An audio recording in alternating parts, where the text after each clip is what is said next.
2025년이 시작된 지가 엊그제 같은데 벌써 8월이 되었습니다.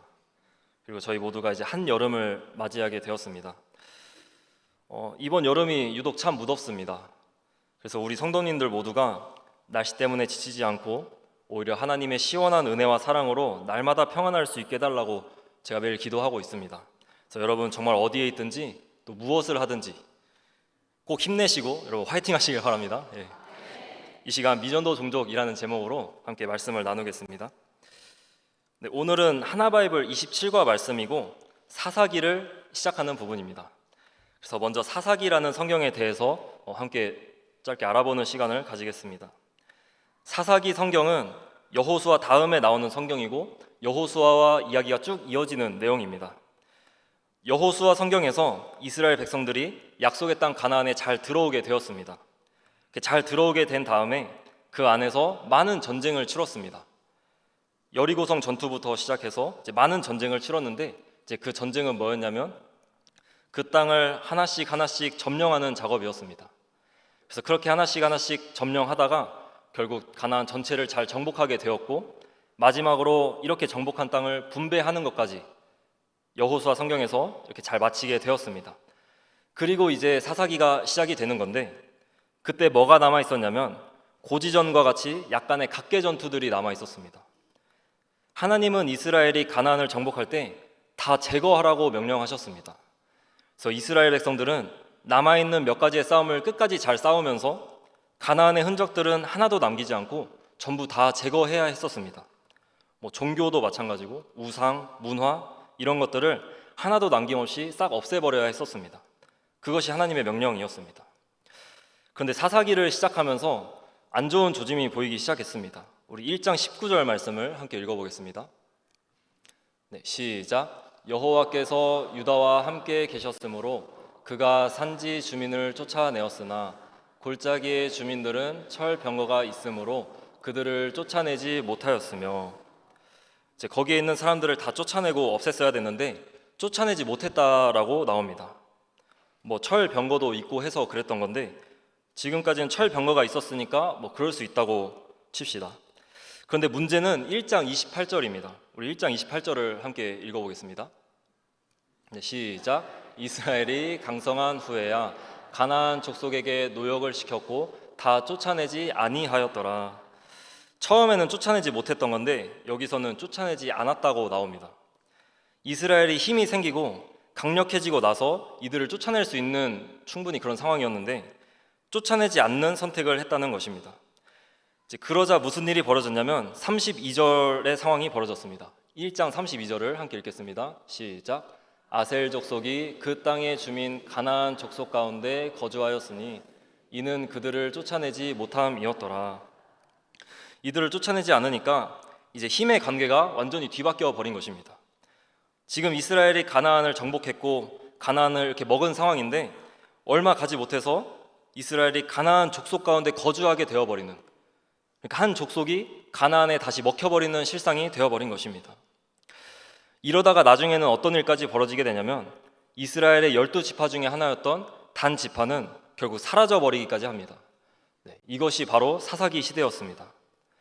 사사기는 하나님의 말씀에 순종하지 않고 하나님을 배반했을 때 어떤 결과가 나타나는지를 너무나 생생하게 잘 보여주는 성경이라고 할 수 있습니다. 그 상황에서 오늘은 우리가 사사기 2장을 함께 볼 건데 사사기 2장을 보면 이런 내용이 나오죠. 우리 2장 10절 말씀을 함께 읽어보겠습니다. 시작. 그 세대의 사람도 다 그 조상들에게로 돌아갔고 그 후에 일어난 다른 세대는 여호와를 알지 못하며 여호와께서 이스라엘을 위하여 행하신 일도 알지 못하였더라. 우리 너무나 잘 아는 내용이죠. 그동안 여호수아와 함께한 세대의 사람들, 그러니까 하나님을 경험한 세대들이 있었는데 이 사람들이 모두 죽게 되고 그 후에 일어난 세대가 있었습니다. 그런데 그 후에 일어난 세대는 하나님을 알지 못하는 세대가 되어버렸고 하나님이 하신 위대한 일들도 알지 못하는 세대가 되었다는 내용입니다. 그래서 결국 하나님을 버리고 떠나게 되어버렸습니다. 왜 그랬을까요? 왜 이스라엘이 가나안에 정착은 잘 했는데 얼마 가지 못해서 이렇게 하나님을 버리고 떠나게 되었을까요? 이스라엘 백성들이 가나안에 딱 들어왔을 때 아마 눈이 돌아갔을 겁니다. 지금 이들은 가나안에 들어오기 전에 무려 40년이라는 긴 시간 동안 광야에서 생활을 했습니다. 그리고 드디어 40년 만에 이 가나안 땅에 들어오게 된 건데, 여기서 또 5년이라는 시간 동안 전쟁을 치르면서 그 땅을 정복하는 과정을 거쳤습니다. 그렇게 정착을 하게 되고 드디어 조금 안정된 상황이 되었는데, 그때 이제 뭐가 보였냐면 자기들이 쫓아내지 않고 남겨놓았던 가나안 문화들이 그제서야 조금씩 보이기 시작했던 것입니다.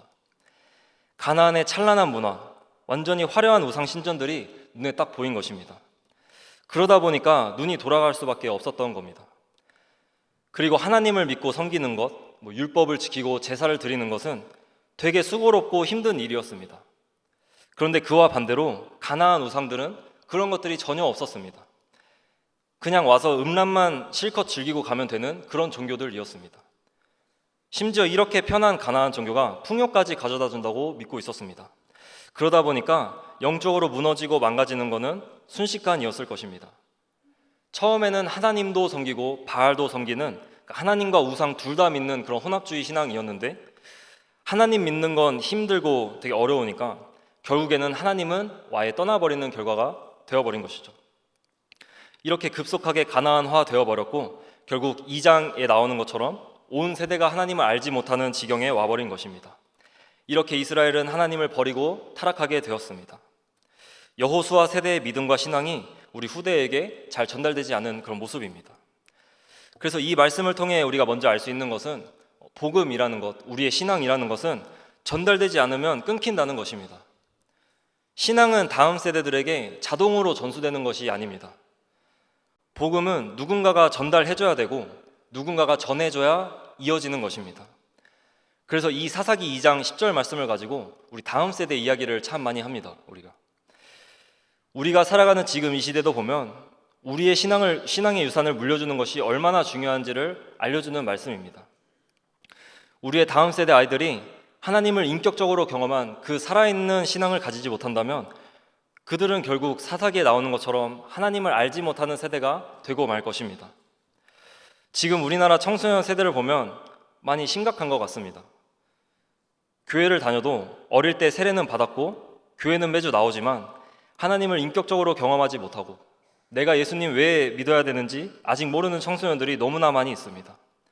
그래서 정말 지금의 청소년들은 하나님을 알지 못하는 세대가 될 위험 앞에 놓여있는 현실입니다. 제가 섬기고 있는 고등부 아이들한테 물어봐도 정말 학교에서 교회 다니는 사람을 찾기가 너무 어렵다고 끊임없이 저한테 말하고 있습니다.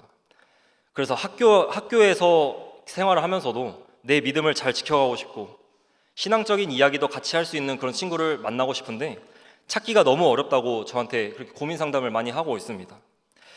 또는 학교만 가면 나만 교회를 다니는 분위기다 보니까 밥 먹을 때 기도하는 것도 그렇게 눈치가 보인다고 이렇게 하더라고요. 그 정도로 지금 청소년 복음화율이 많이 낮아진 것이 현실입니다. 청소년 아이들 섬기고 있는 사역자로서 이것은 너무나 큰 기도 제목입니다. 하나님, 우리 다음 세대가 사사기에 나오는 것처럼 하나님 알지 못하는 세대가 되지 않게 해주세요. 하나님 알지 못하는 세대가 아니라 우리 하나님 경외하고 하나님 사랑하는 세대가 되게 해주세요. 이러한 기도가 정말 끊이지 않는 것 같습니다. 우리 자녀들은 복음이 필요한 세대입니다. 그래서 우리 아이들에게 복음이 끊기지 않도록, 우리 아이들이 하나님 알지 못하는 일이 벌어지지 않도록 다음 세대를 위해서 함께 기도하는 것이 너무나 중요하고, 또 우리 모두가 우리의 자녀들에게, 우리의 다음 세대 아이들에게 우리의 신앙을 잘 물려주고 복음을 잘 전달해 주는 것이 너무나 중요합니다. 그리고 특별히 더 나아가서 세계 열방도 마찬가지인 것 같습니다. 오늘 말씀 제목이 미전도 종족인데 전 세계를 보면 아직 수많은 미전도 종족들이 있습니다. 미전도 종족이라는 말은 복음이 아직 전해지지 않은 곳, 그러니까 하나님을 아직 알지 못하는 곳을 의미하는 말이 바로 미전도 종족이라는 말입니다. 특별히 선교학적으로 봤을 때 수치로 따지자면 개신교의 비율이 3%도 안 되는 곳을 보고 전부 미전도 종족이라고 표현하고 있습니다. 그래서 미전도 종족도 마찬가지로 그곳에 복음이 끊긴 이유는 누군가가 복음을 전해주지 않았기 때문입니다. 그 결과로 인해서 하나님을 알지 못하는 곳이 되어버린 것입니다. 그래서 이 시간에 2주 전에 있었던 필리핀 단기 선교 이야기를 여러분과 잠시 나누고자 합니다. 우리 2주 전에 고등부 학생들과 청년들이 함께 필리핀으로 단기 선교를 다녀왔었습니다. 저는 평소에 개인적으로 이런 생각을 가지고 있었습니다. 필리핀을 생각하면 필리핀에 단기 선교가 굳이 필요할까? 필리핀 이미 기독교 국가이지 않나? 필리핀 하나님 잘 믿는 나라 아닌가? 라는 생각을 전 평소에 가지고 있었습니다. 왜냐하면 저의 과거의 경험 때문에 그랬습니다. 저는 필리핀을 좀 여러 번 방문한 적이 있어요. 어렸을 때부터 필리핀을 많이 좋아했어가지고 이번이 8번째 방문하는 거였습니다. 그런데 옛날에 제가 필리핀을 갔을 때 그 사람들이 어떻게 생활했냐면 사람들이 밥 먹기 전에 막 기도하는 모습을 저 봤고, 일요일만 되면 다들 어딘가로 막 예배하러 막 흩어지고, 또 찬양 부르는 거 되게 좋아하고, 그러니까 이런 모습들을 옛날부터 봤었어가지고 당연히 필리핀은 기독교 국가구나, 당연히 필리핀은 하나님 잘 믿고 있는 나라구나 라고 생각을 했던 것이죠. 아마 필리핀을 방문했던 많은 사람들이 실제로 그렇게 생각하고 있을 거라고 저는 생각합니다. 필리핀은 크리스천들로 가득한 나라다. 그런데 이번 단기 선교를 통해서 하나님은 전혀 다른 현실을 저에게 보여주셨습니다. 필리핀은 기독교 국가가 아니었습니다. 그와 반대로 정말 수많은 잘못된 이단들과 변질된 카톨릭으로 가득 찬 곳이 바로 필리핀이라는 것을 이번 단기 선교 때 보여주셨습니다. 대표적인 예를 말씀드리면 저희가 2일차 화요일에 산토니뇨 성당이라는 곳을 방문해서 그곳을 정탐하는 시간을 가졌는데, 그 산토니뇨 성당은 말만 성당이지 그냥 이단 그 자체였습니다. 우리 사진 한번 띄워주시면 감사하겠습니다. 네. 거기는 이제 뭘 믿고 있었냐면 이렇게 아기 신을 믿고 있었습니다. 우리를 구원하신 예수님을 믿어야 되는데 이 아기 신에 대한 숭배심이 훨씬 더 강한 그런 모습을 보이고 있었습니다. 그래서 이 산토니뇨 성당 안에 아기 신이 담겨 있는 유리 케이스가 있는데 여기에 키스하면서 기도를 드리면 이제 그 기도가 이루어진다라고 믿으면서 그렇게 열심히 기도하고 있더라고요. 그래서 수많은 사람들이 이 아기 신 앞에 절하고 이 아기 신 앞에 돈도 바치고 다양한 소원을 막 빌고 있었습니다.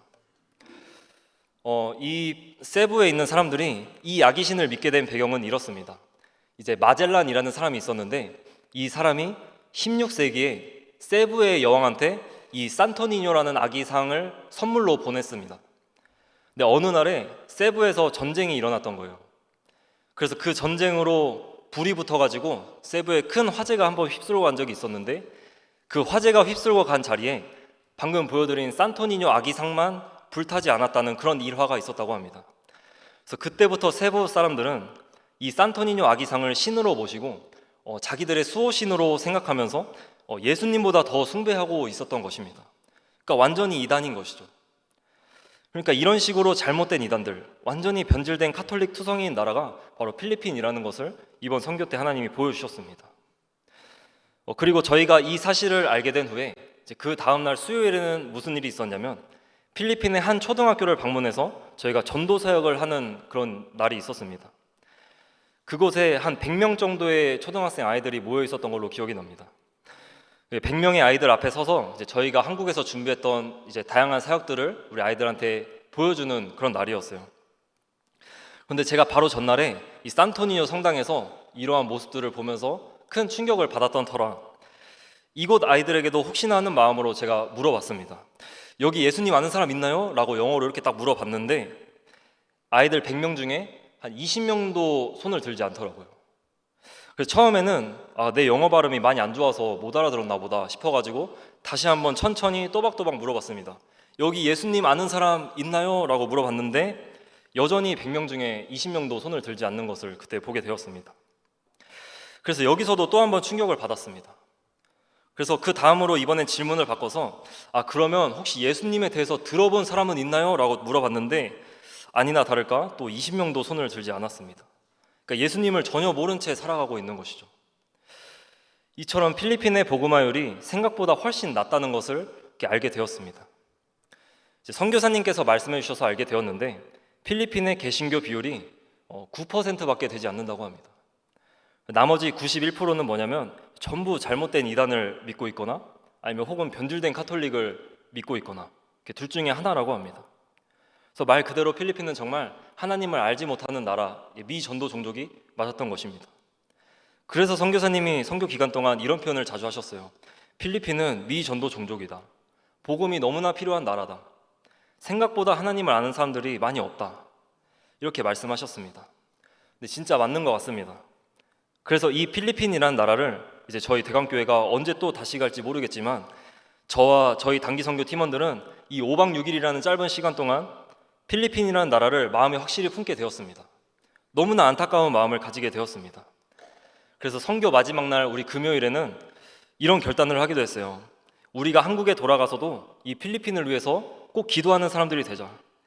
여기서 하나님이 보여주시고 깨닫게 해주신 것들을 절대 잊지 말고 우리 필리핀을 마음에 품으면서 꼭 살아가자. 이런 결단을 다 같이 하기도 했습니다. 그래서 우리가 이 시간에 단기 선교 사역에 대해서 함께 생각해 봤으면 좋겠습니다.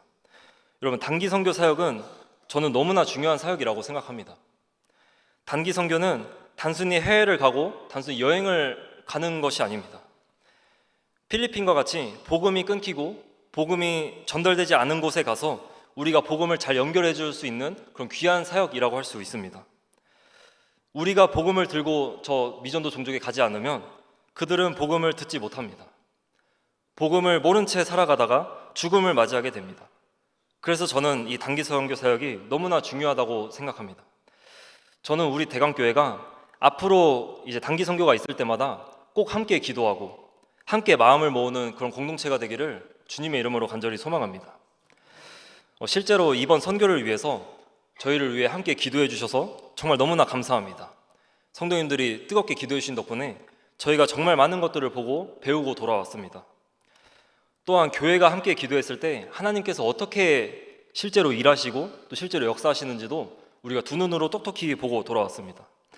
그래서 우리 모두가 앞으로 있을 많은 단기 선교 사역에도 꼭 함께 마음을 모으고 함께 기도하면서 우리 하나님을 알지 못하는 저 나라들을 위해서 함께 선교하는 교회가 되기를 주님의 이름으로 간절히 소망합니다. 네, 우리 말씀을 마무리하겠습니다. 우리 대강교회는 지난주까지 참 많은 여름 사역들을 감당해 왔습니다. 다양한 성경학교와 다양한 수련회, 그리고 단기 선교까지 정말 수많은 시간과 에너지를 들여서 우리가 준비했고 또 결국 하나님의 은혜로 잘 마치게 되었습니다. 그런데 중요한 것은 이 여름 사역 이후라고 생각합니다. 저희가 여름 사역으로 우리 아이들에게 그리고 필리핀과 베트남 땅에 복음의 씨앗을 잘 뿌렸습니다. 근데 씨앗을 뿌리고 우리가 지켜만 보는 것이 아니라 우리가 뿌린 이 씨앗들이 잘 열매 맺을 수 있도록 함께 기도하는 것이 너무나 중요하다고 믿습니다.